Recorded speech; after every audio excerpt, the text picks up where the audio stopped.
எல்லாருக்கும் மேலாக உயர்ந்தவர், உமக்கு மேல் ஒருவரும் இல்லையே.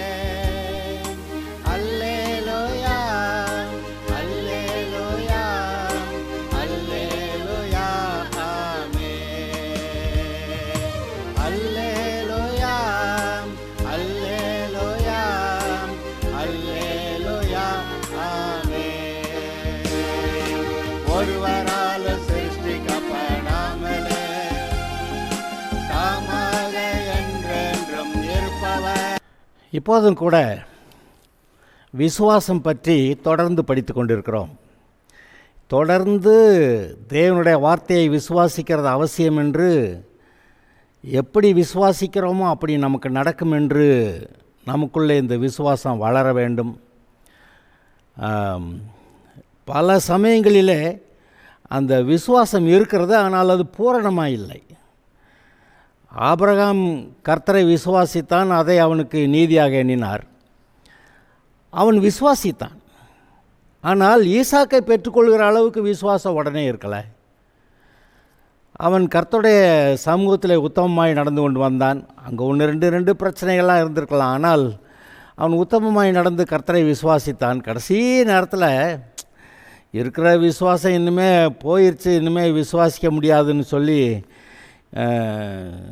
இஸ்மவேலை ஆசீர்வதிங்கன்னு ஆபிரகாம் கேட்குற அளவுக்கு அவனுடைய விசுவாசம் குறைந்து போயிருந்தது.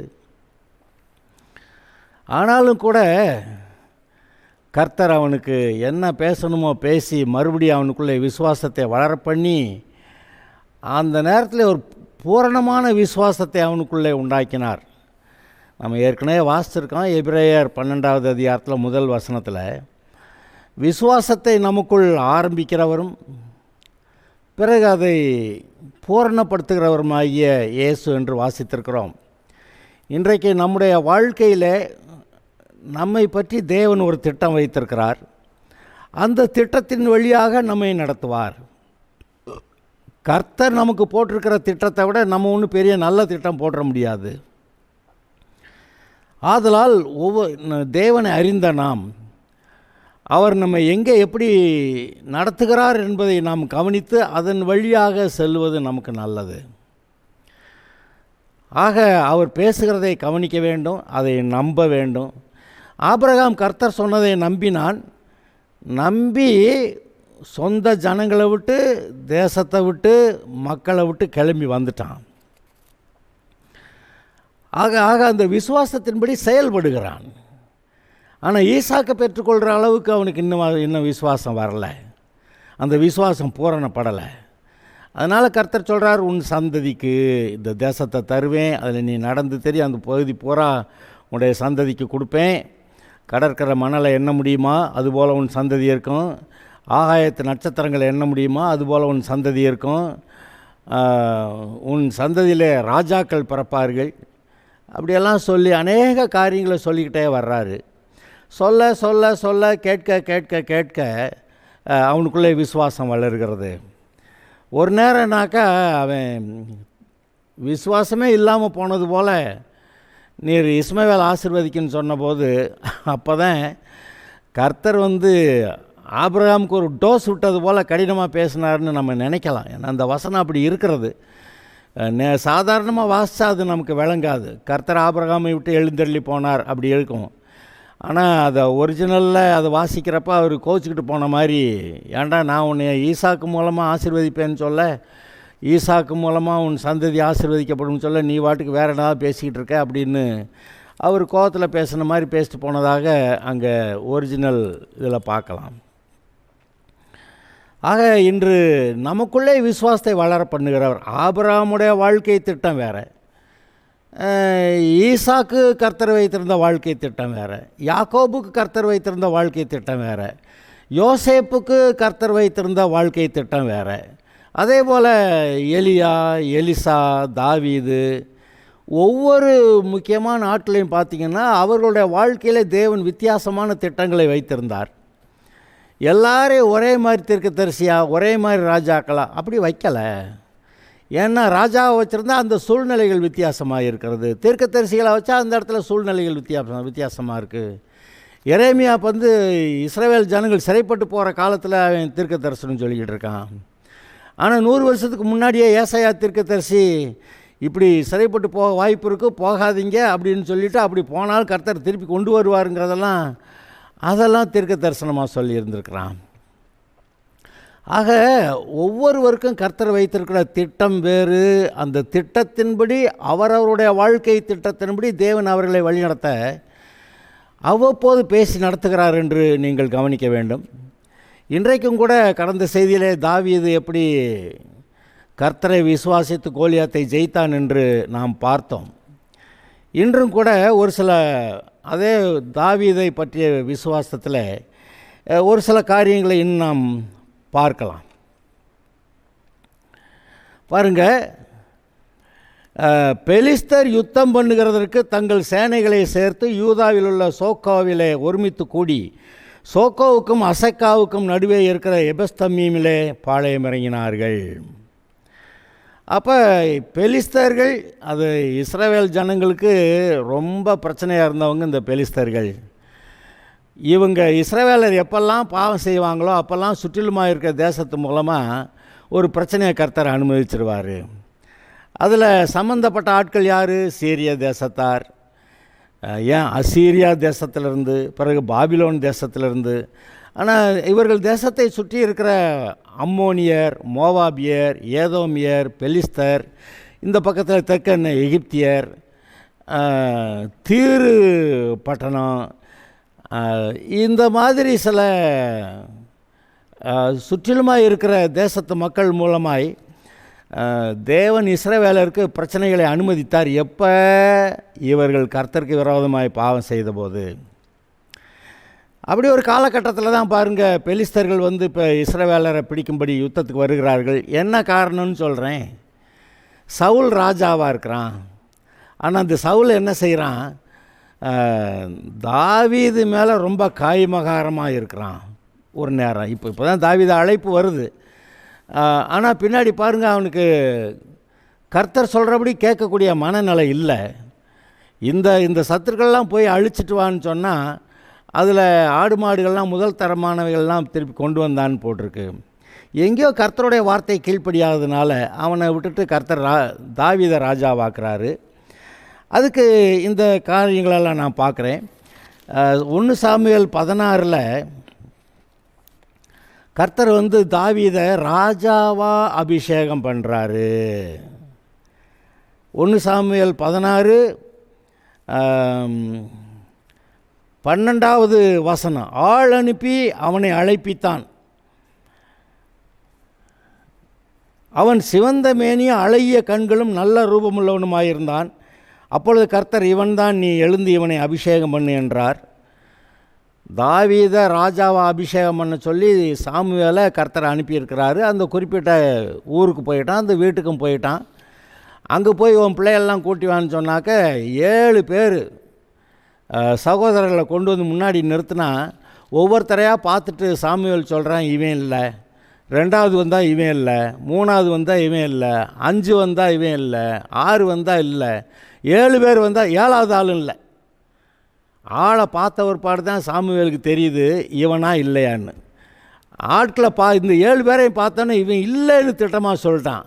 அப்புறம் கேட்குறான், உனக்கு குமாரர்கள் உழவுதானா அப்படின்னா, இன்னும் ஒருத்தன் இருக்கான், அவன் ஆடு மேய்க்கிறான் அப்படின்னு சொன்ன ஒரு பாடு, நீ அவனை கூட்டிகிட்டு வா, அவன் வர வரைக்கும் நான் சாப்பிட மாட்டேன்னு சொல்லிட்டான். வந்த பிறகு இந்த தாவீதை கர்த்தர் அபிஷேகம் பண்ணுகிறார். எதுக்கு? ராஜாவாக இருக்கும்படிக்கு. ராஜாவாக இருக்கும்படி அபிஷேகம் பண்ணோடனே உடனே ராஜாவானான்னா இல்லை. உடனே சவுல் ராஜா வந்து கிரீடத்தை கழட்டி தாவீதோடைய தலையில் வச்சுட்டானா? இல்லை. மாறாக சவுல் ராஜாவே இந்த தாவீதை கொல்றதுக்கு எவ்வளவு நாள் அலைஞ்சான்னு நீங்கள் பார்க்குறீங்க. ஆனாலும் கர்த்தர் படிப்படியாக தாவீதை வளர பண்ணி அந்த ராஜ்யபாரத்தை நடத்துவதற்கு தேவையான தகுதி உள்ளவனாக மாற்றிக்கொண்டிருந்தார். அதில் முதல் படி தான் என்னன்னு கேட்டால், அங்கே பெலிஸ்தர் யுத்தத்துக்கு வந்தார்கள். அங்கே ஒரு கோலியாத் என்று சொல்லக்கூடிய ஒரு ராட்சதன் வந்து ஒவ்வொரு நாளும் ஒத்தைக்கு ஒத்த யாராவது உங்கள் ஆட்களை அனுப்புங்க, யுத்த வீரன் எவனாவது ஒருத்தன் தான் அனுப்புங்க, நாங்கள் 2 பேர் சண்டை போடுறோம். எல்லோரும் சண்டை போட்டு நிறைய பேர் சாக வேண்டியதில்லை, நாங்கள் 2 பேர் மட்டும் சண்டை போடுறோம், ஒத்தைக்கு ஒரு ஆள் அனுப்புங்கன்னு கேட்குறான். அப்படி அனுப்புனா நான் ஜெயித்தா நீங்கள்லாம் எங்களுக்கு அடிமை, நீங்கள் ஜெயித்தா நாங்கள் எல்லோரும் உனக்கு அடிமை, உங்களுக்கு அடிமை அப்படின்னு சொல்ல 40 நாள் இப்படி வந்து நின்னானா. ஆனால் இஸ்ரவேலருக்கு ஒருத்தர் கூட இல்லை. அந்த கோலியாத் வந்தவனே இவங்கெல்லாம் ஓடி ஒளிஞ்சிருவாங்களாம்.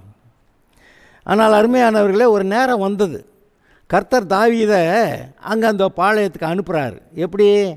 அன்னைங்கெல்லாம் அங்கே வந்துட்டு யுத்தத்துக்கு போயிருக்கிறாங்க. அங்கே யுத்தத்தில் இருக்கிறானுங்களா இல்லை செத்து போயிட்டானுங்களா, போய் இருக்கிறானான்னு பார்த்துட்டு இந்த சாப்பாடு இதெல்லாம் கொண்டு போய் கொடுத்துட்டு, தீனியெல்லாம் கொண்டு போய் கொடுத்துட்டு வா அப்படின்னு சொல்லி தகப்பனை அனுப்ப அதை எடுத்துக்கிட்டு போகிறான். ஸோ அங்கே போகிறதுக்கு கர்த்தர் ஒரு காரணத்தை கொடுத்துருக்குறாரு. அங்கே போன ஒரு பாடு பார்த்தாக்க இந்த கோலியாத் எந்திரிச்சுன்னு அவன் பேசுகிற வழக்கமாக பேசுகிறதெல்லாம் பேசிகிட்டு இருக்கிறான். அப்போ தாவீது பக்கத்தில் இருக்க ஆள்கிட்ட கேட்குறான், இவன் யார்? விருத்த சாதனம் இல்லாத ஆள், இவன் வந்து இஸ்ரவேலின் தேவனாய கர்த்தருடைய சேனை எப்படி நிந்திக்கிறதுக்கு? அப்படி கேட்டால் அவங்க சொல்கிறாங்க, அவனை ஜெயிக்கிறவனுக்கு கர்த்தரை வந்து தேசத்தில் சர்வமானியம் கொடுப்பாரு, மகளை கல்யாணம் பண்ணி வைப்பார், குமாரத்தியை தந்து அவன் தகப்பன் வீட்டாருக்கு இஸ்ரவேலில் சர்வமானியம் கொடுப்பார், மகளை கல்யாணம் பண்ணி வைப்பார். சர்வமானியம்னாக்க இந்த குடும்பத்தார் வந்து தேசத்துக்கு வரி கட்ட வேண்டியதில்லை, அப்படியெல்லாம் சொல்லிட்டாங்க. அப்படி கேட்டுக்கிட்டு இருக்கிறப்ப இன்னொருத்தர் வந்து சொல்கிறான், ஆமாம் இப்படி ஜெயித்தாக்க கர்த்தர் இதெல்லாம் செய்வார், இல்லை சவுல் ராஜா இதெல்லாம் செய்வார்னு சொல்கிறான். இதை கேட்டுக்கிட்டு இருக்கிற அந்த நேரத்தில் நீங்கள் கவனிக்கணும், 2-3 தடைகள். அதாவது தாவீது போய் கோலியாத்தை ஜெயிக்கிறதுக்கு கர்த்தர் இவனை ராஜாவாக்குறதுக்கு ஒரு திட்டம் வச்சுருந்தாரு. அந்த ராஜாவாக்குகிறதுக்கு ஒரு தடையை கொண்டு வந்து போட பிசாசு முயற்சிக்கிறான். அதில் ஒரு 2-3 தடைகளை இப்போ நான் சொல்கிறேன். அந்த தடைகளை எப்படி அவன் மேற்கொண்டான்னு நான் சொல்கிறேன். எப்படி மேற்கொண்டான்? விசுவாசத்தில் மேற்கொண்டான். இது என்ன சும்மா கதை சொல்லிட்டு போகிறதில்ல. கதையை கேட்குறவங்க அப்படி சந்தோஷமாக கேட்டுட்டு தலையாட்டிட்டு போயிடுவாங்க. ஆனால் அந்த கோலியாத்து முன்னாடி நிற்கிறப்ப இஸ்ரவேல் தேசமே அந்த சேனையே பயந்து ஓடி ஒளிந்து கொண்டு இருக்கிற போது இங்கே ஒருத்தன் எப்படி ரியாக்ட் பண்ணுவாங்கிறத, அவன் மனசு எப்படி இருக்குதுங்கிறத நீங்கள் பார்க்கணும். ஒரு உங்களை தாவீதா வச்சுக்கிட்டு அந்த பெலிஸ்தன் வந்து பேசுகிறப்ப அந்த பெலிஸ்தனுடைய தோற்றத்தையும் நீங்கள் பார்த்து அப்போ தெரியும் அங்கே தாவீதோட மனநிலை எப்படி இருந்திருக்கும், ஆனால் அவன் எப்படி இருந்துக்கிட்டாங்கிறத நீங்கள் பார்க்கலாம். இங்கே அதை தான் சொல்ல போகிறேன். சில தடைகள், அவன் வந்து கோலியாத்தை ஜெயிக்கிறதுக்கு சில தடைகள் இருந்தன. முதலாவது என்ன? இவனை ராஜாவை அபிஷேகம் பண்ணுனாக்கா அவனை கூட்டிகிட்டு வரவே இல்லை ஈசாய். அப்புறமா இந்த சாமுவேல் கேட்ட ஒரு பாட தான் கூட்டிகிட்டு வர்றான். இப்போ யுத்தத்துக்கு போகிறதுக்கு இவனை கூப்பிடல, இவனை ஆடு மேய்க்கவே போட்டாங்க. நீ எப்போதுமே பர்மனெண்ட்டாக ஆடு மேய்க்கிறவன் தான் போ அப்படின்னு சொல்லி போட்டாங்க. ஆனால் இப்போ யுத்தத்துக்கு போய் சில நாட்கள் ஆச்சு, 40 நாளைக்கு மேலே ஆகுது. ஏன்னா போய் 40 நாள் ஒவ்வொரு நாளும் வந்து அந்த கோலியாத்தை வந்து நிற்பானா, அப்படி பேசுவானான்னு. அப்போ 40 நாளைக்கு மேலே ஆச்சு. யுத்தத்துக்கு போனவங்க என்ன ஆனாங்களோ நமக்கு தெரியல, போய் தம்பி போய் பார்த்துட்டோடா அப்படின்னு சொல்லி தீனிகள்லாம் கொடுத்து விடும்போது அவங்க கொண்டு போய் ரஸ்துகள் அண்டையில் அந்த பாதுகாக்கிற இடத்துல ஒப்படைச்சிட்டு அன்னைங்களை பார்த்துட்டு வரேன்ட்டு ஓடி பாளையத்துக்குள்ளே ஓடி வர்றான். அங்கே கேட்குறான், எப்படி இருக்கீங்க என்ன சங்கெல்லாம் கேட்குறான். அப்போ தான் இப்போ வந்து சொல்கிறாங்க, கோலியாத் வர்றான் பேசுகிறான். அப்போ கூட இருக்கிறவங்களாம் சொல்கிறாங்க, அவனை ஜெயிக்கிறவனுக்கு இதெல்லாம் செய்யப்படும். உடனேவா தாவீது சவுல் ராஜாக்கிட்ட போயிட்டான்றீங்க, அங்கே இன்னொருத்தன்ட்ட விசாரிக்கிறான். இவன் யார்? விருத்த சாதனம் இல்லாத இவன் கர்த்தருடைய சேனையை நிந்திக்கிறதுக்கு அப்படின்னு கேட்க, அப்போ பாரு பக்கத்தில் கேட்டவங்கள, இங்கே ஒரு ஆள் இப்படி சொல்கிறான் அப்படின்னு சொல்லி நேராக கொண்டு போய் சவுல்கிட்ட கூட்டி கொண்டு போய் விட்டாங்க. சவுல்கிட்ட போனவுடனே நேரடியாக போகிறேன்னா சவுல் பார்த்துட்டு ஆளை பார்த்துட்டு இவன் கிடைக்காம போக சொல்லுன்னு சொல்லியிருப்பான். ஆனால் இவன் பேசுகிறான்னு சொல்லி அங்கே போய் கூட்டி கொண்டு விட்டாங்க. அப்போ தான் சவுல் பேசுகிறான், சொல்கிறான், அவன் இந்த மாதிரி விருத்த சாதனம் இல்லாத ஆள் இவன் என்ன கர்த்தருடைய சேனையை நிந்திக்கிறதுக்கு அப்படின்னு சொல்லி கேட்டபோது, இங்கே பாருங்க, அது சமயத்தில் இந்த தாவீதோட மூத்த சகோதரன் அவன் வந்து என்ன சொல்கிறான், அந்த மனுஷரோட அவன் பேசிக்கொண்டு இருக்கிறதை அவன் மூத்த சகோதரனாகிய எலியாப் கேட்டபோது அவன் தாவீதின் மேல் கோபம் கொண்டு, நீ இங்கே வந்தது என்ன? வனாந்தரத்தில் உள்ள அந்த கொஞ்ச ஆடுகளை நீ யார் வசத்தில் விட்டாய்? யுத்தத்தை பார்க்க அல்லவா வந்தாய்? உன் துணிகரத்தையும் உன் இருதயத்தின் அகங்காரத்தையும் நான் அறிவேன் என்றான். இங்கே பாருங்க, மூத்த சகோதரன் அவன் யுத்தத்துக்கு வந்தது சரிதான். ஆனால் இவனை என்ன சொல்கிறான் பாருங்க, உன் துணிகரத்தையும் உன் இருதயத்தின் அகங்காரத்தையும் நான் அறிவேன். அந்த கொஞ்சம் ஆடுகளை நீ எங்கே விட்டாய் அப்படின்னு சொல்லி அவனை 2 டோஸ் விடுறதான் நீங்கள் பார்க்குறீங்க. அப்போ தாவீது கோலியாத்தை கொல்ல போகிறதுக்கான உடனே வாசல் ஒன்றும் திறக்கலை. இவன்கிட்ட நான் வந்ததுக்கு காரணம் இல்லையா அப்படின்னு சொல்லி கேட்டு மறுபடியும் மற்றவர்கிட்ட பேசி இப்போ சவுல் ராஜா கிட்ட போகிறான். அங்கே போனால் அங்கே சவுல் ராஜா, நீ இந்த பெலிஸ்தனோட எதிர்த்து யுத்தம் பண்ண உன்னால் ஆகாது, நீ இளைஞன், அவனோ தன் சிறு வயது முதல் யுத்த வீரன். சவுல் ராஜா என்ன சொல்கிறாரு, பரவாயில்ல, நமக்கு ஒரு சாம்பியன் கிடச்சிருக்கான்,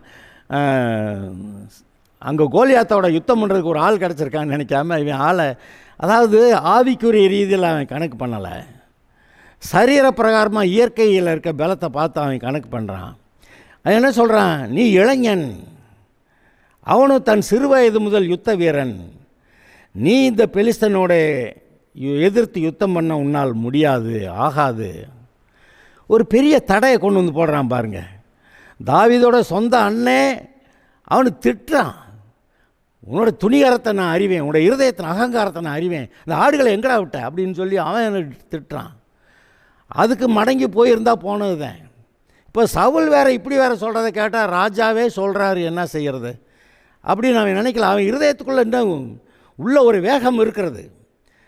தாவீது சவுலை பார்த்து, உம்முடைய அடியான் என் தகப்பனுடைய ஆடுகளை மேய்த்து கொண்டிருக்கிற போது ஒரு விசை ஒரு சிங்கமும் ஒரு விசை ஒரு கரடியும் மந்தையில் இருக்கிற ஒரு ஆட்டை பிடித்து கொண்டது. நான் அதை தொடர்ந்து போய் அதை அடித்து அதன் வாய்க்கு தப்புவித்தேன். அது என்மேல் பாய்ந்தபோது நான் அதன் தாடியை பிடித்து அதை அடித்து கொன்று போட்டேன். அந்த சிங்கத்தையும் அந்த கரடியையும் உம்முடைய அடியானாகிய நான் கொன்றேன். விருத்த சதனமில்லாத இந்த பெலிஸ்தனும் அவைகளில் ஒன்றை போல் இருப்பான். அவன் ஜீவனுள்ள தேவனுடைய சேனைகளை நிந்தித்தானே என்றான். பாருங்கள், இந்த விவரங்களை சொன்ன ஒரு பாடுதான் சவுல் ராஜா சரின்னு கொஞ்சம் லேசாக ஒத்துக்கிறான். எப்படி, நான் ஆடு மேய்க்கிறப்ப ஒரு விசை ஒரு சிங்கமும் ஒரு கரடியும் வந்துச்சு, ஆட்டை பிடிச்சிக்கிச்சு, நான் தொடர்ந்து விரட்டி போய் தாடியை பிடிச்சி அடித்து அந்த சிங்கத்தை கொண்டு போட்டேன், அந்த வாயிலிருந்து ஆட்டுக்குட்டியை தப்பு வச்சேன். அந்த சிங்கத்தை போல் கரடியை போல் இந்த கோலியாத்தும் இருப்பேன். என்னை சிங்கத்தின் கைக்கும் கரடியின் கைக்கும் தப்புவித்த கர்த்தர் இந்த பெலிஸ்தனுடைய கைக்கும் தப்புவிப்பார் என்றான். அப்பொழுது சவுல் தாவீதை பார்த்து, போ, கர்த்தர் உன்னோட கூட இருப்பாராக என்றான். அப்போ இவ்வளவு தூரம் தாவீது பேசின பிறகு தான் சவுல் ஒத்துக்கிறான். ஆனால் கர்த்தர் உன் கூட இருக்கணும்ப்பா அப்படி சொல்கிறான். சவுல் ராஜாவுக்கு தெரியும், இவன் சாதாரண ஒரு ஆள், கழுதை காணா போச்சுன்னு தேடி போனப்போ அங்கே சாமியோலை போய் சந்திச்சிட்றான். அதெல்லாம் கர்த்தர் ஏற்பாடு பண்ணின காரியங்கள். அப்பொழுது அந்த சாமுவேல் சொன்ன காரியங்கள் தன்னுடைய வாழ்க்கையில் எப்படி நிறைவேறியது, அந்த முதலாவது ஒரு யுத்தத்தில் கர்த்தர் எப்படி இங்கே இந்த சவுலுக்கு ஜெயம் கொடுத்தார், அது கர்த்தருடைய சுத்தமான கிருபை, அதெல்லாம் நினச்சி பார்த்த சவுல் இப்போ தாவீதுக்கு அந்த தைரியம் இருக்குது, நீ போய் யுத்தம் பண்ணலான்னு சொல்லி இப்போ தான் சொல்கிறான். சவுல் தாவீதுக்கு தன் வஸ்திரங்களை உடுத்துவித்து வெண்கலமான ஒரு சீராவை அவன் தலையில் போட்டு ஒரு கவசத்தை அவனுக்கு தரிப்பித்து அவனுடைய பட்டயத்தை தாவீதின் வஸ்திரங்கள் மேல் தரிப்பித்தான். அவனுடைய பட்டயத்தை தாவீது தன் வஸ்திரங்கள் மேல் கட்டிக்கொண்டு அதில் அவனுக்கு பழக்கமில்லாதனால் நடந்து பார்த்தான். அப்பொழுது தாவீது சவுலை நோக்கி, நான் இவைகளை போட்டுக்கொண்டு போக முடியாது, இந்த அபியாசம் எனக்கு இல்லை என்று சொல்லி அவைகளை களைந்து போட்டு தன் தடியை கையிலே பிடித்து கொண்டு ஆற்றில் இருக்கிற 5 கூழாங்கல்களை தெரிந்தெடுத்து அவைகளை மேய்ப்பற்குரிய தன்னுடைய அடைப்பை பையிலே போட்டு தன் கவனை கையிலே பிடித்து கொண்டு அந்த பெலிஸ்தன் அண்டையிலே போனான். தாவீதோடைய மூத்த சகோதரன் சொல்கிறான், அவன் திட்டவே செய்கிறான். சவுல் ராஜா சொல்கிறான், நீ இளைஞன், அவன் சிறு வயது முதல் யுத்த வீரன், நீ போய் அவனோட யுத்தம் பண்ண முடியாது அப்படின்றான். அப்பொழுது அந்த சமயத்துலேயும் தாவீது அசராமல், நான் ஒரு சிங்கத்தையும் ஒரு அடி கரடியும் கொண்டிருக்கேன், உங்களுடைய அடியானாகிய நான் கொண்டிருக்கிறேன், அதுபோல் இந்த பெலிஸ்தன் இருப்பான்னு சொல்லபோது அப்போது சவுல் ராஜா அதை ஒத்துக்கொள்கிறான். ஒத்துக்கொண்டு என்ன செய்கிறான், நான் போட்டுக்கிற இந்த ஆயுதங்களையெல்லாம் நீ போட்டுக்க, வஸ்திரங்கள்லாம் போட்டுக்கன்னு கொடுத்தா அதை போட்டு நடந்து பார்த்தா தாவீதுக்கு ஒத்து போகலை. இந்த வஸ்திரங்களே இந்த ஆயுதங்களே இவனை போட்டு அடக்கி வச்சிரும் போல.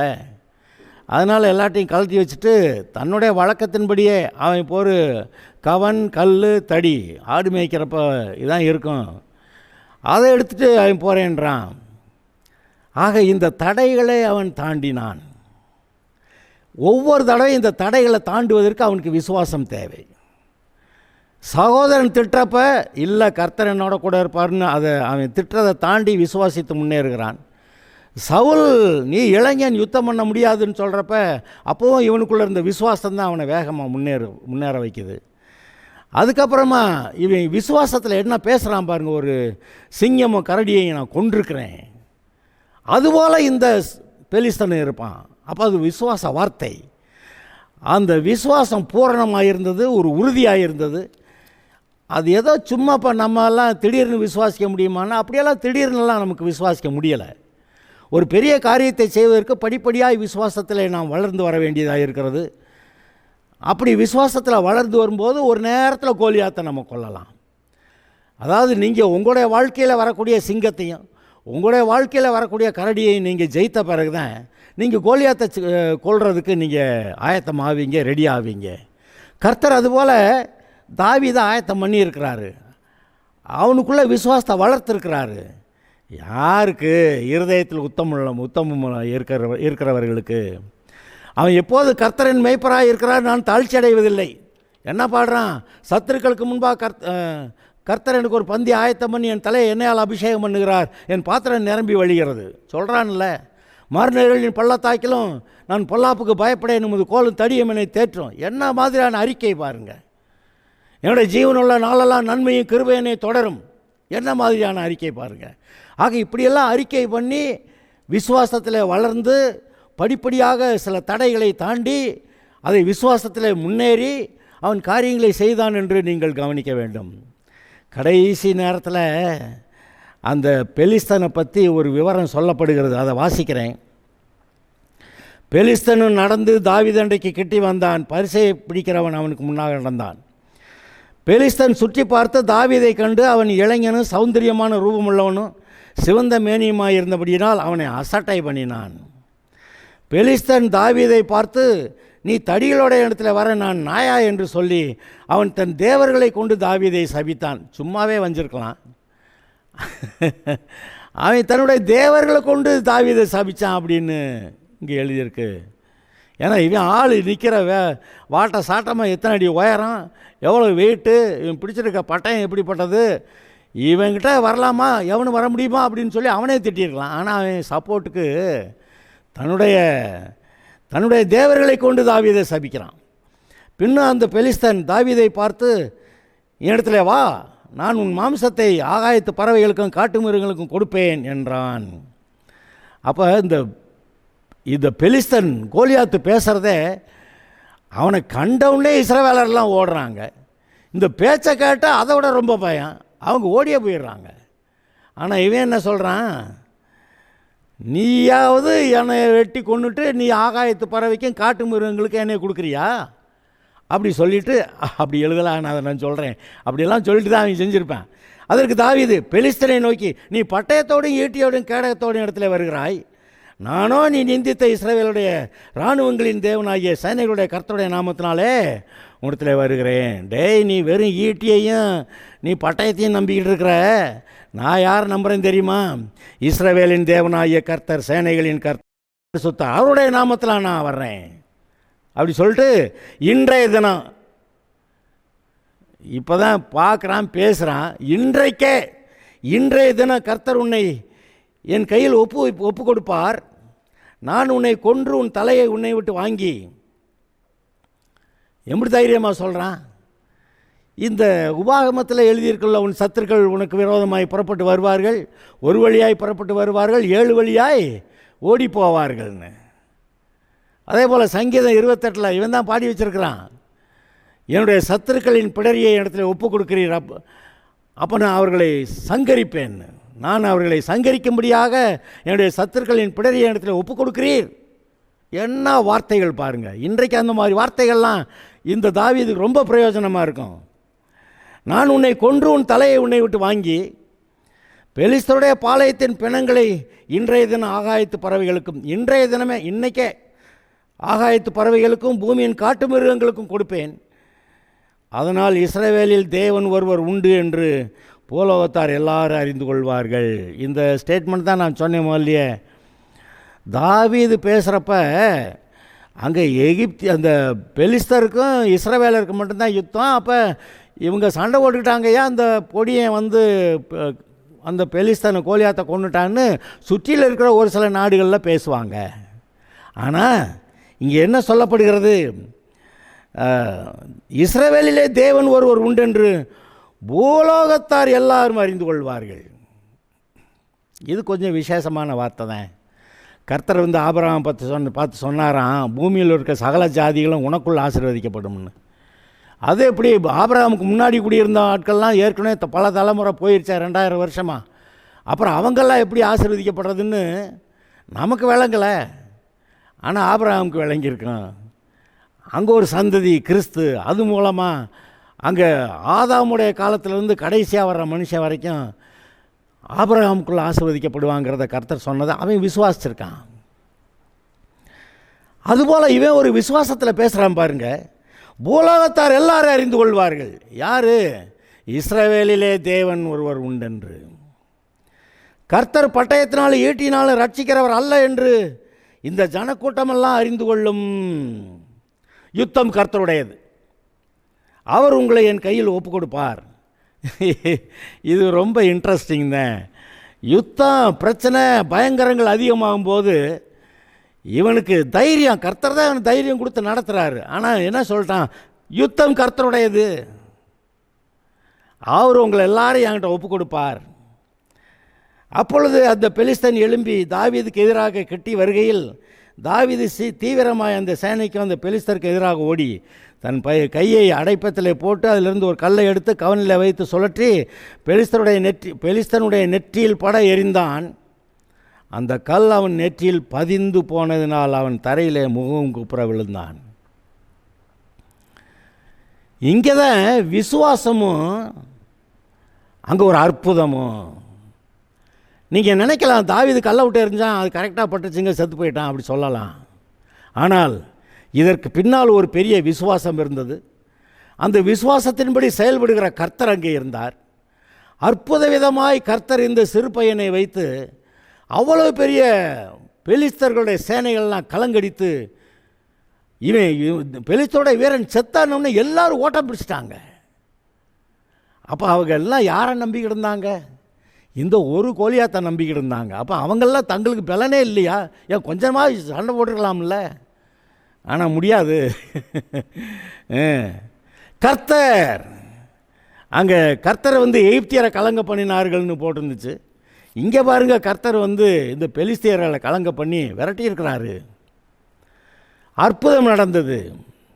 தாவீது விசுவாசித்தான், விசுவாசத்தை அறிக்கையிட்டான். அறிக்கையிடுறதுக்கு அவன் தயங்கலை.